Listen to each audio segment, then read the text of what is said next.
Okay, so for verse and devotion today, it's going to be coming out of Hebrews chapter 10, and it's going to be starting at, where did it go?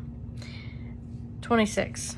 So Hebrews 10:26, and I'm going to read through verse 31. It is. But the point is, and I just want to preface this video, or speaking with prefacing, that the Lord laid on my heart to go over having a fear of the Lord, a fear of Him.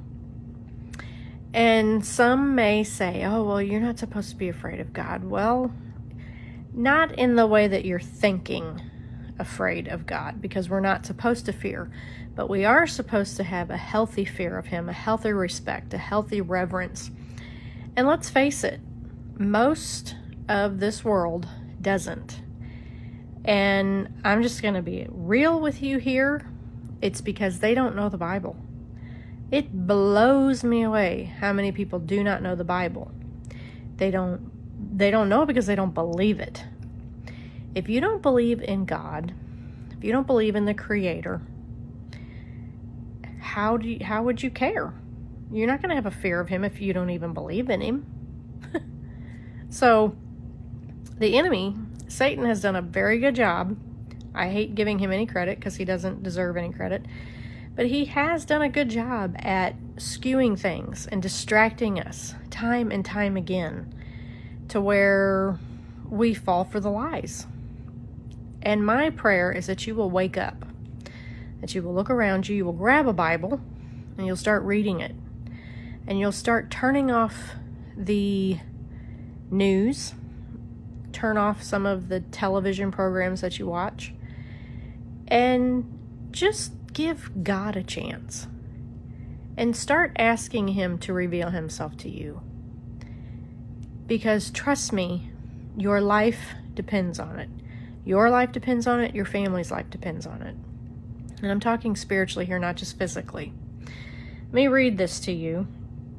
Hebrews chapter 10, verses 26 through 31 says, "If we deliberately keep on sinning after we have received the knowledge of the truth, no sacrifice for sins is left, but only a fearful expectation of judgment and of raging fire that will consume the enemies of God. Anyone who rejected the law of Moses died without mercy on the testimony of 2 or 3 witnesses. How much more severely do you think a man deserves to be punished who has trampled the Son of God underfoot, who has treated as an unholy thing the blood of the covenant that sanctified him, and who has insulted the Spirit of grace? For we know Him who said, 'It is mine to avenge, I will repay,' and again, 'The Lord will judge His people.' It is a dreadful thing to fall into the hands of the living God."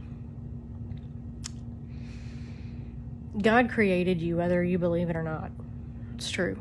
God created this world.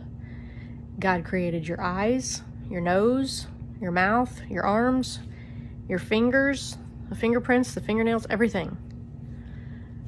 He created it all.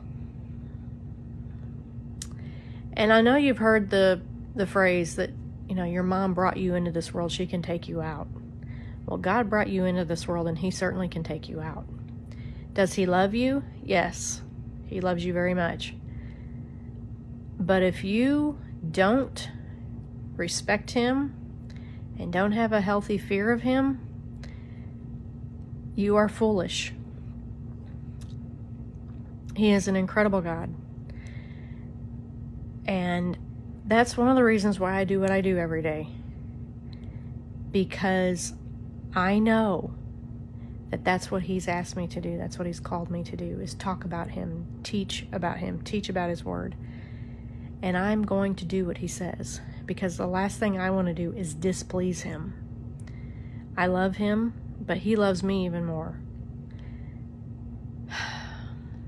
My prayer is that you will have the fear of the Lord like you've never had before. And if you have questions, ask. But get alone with Him. Take some time. Take 2 minutes and ask Him, what on earth is she talking about? What is she saying, God? What does she mean by having a fear of you? And see what happens. It'll change your life.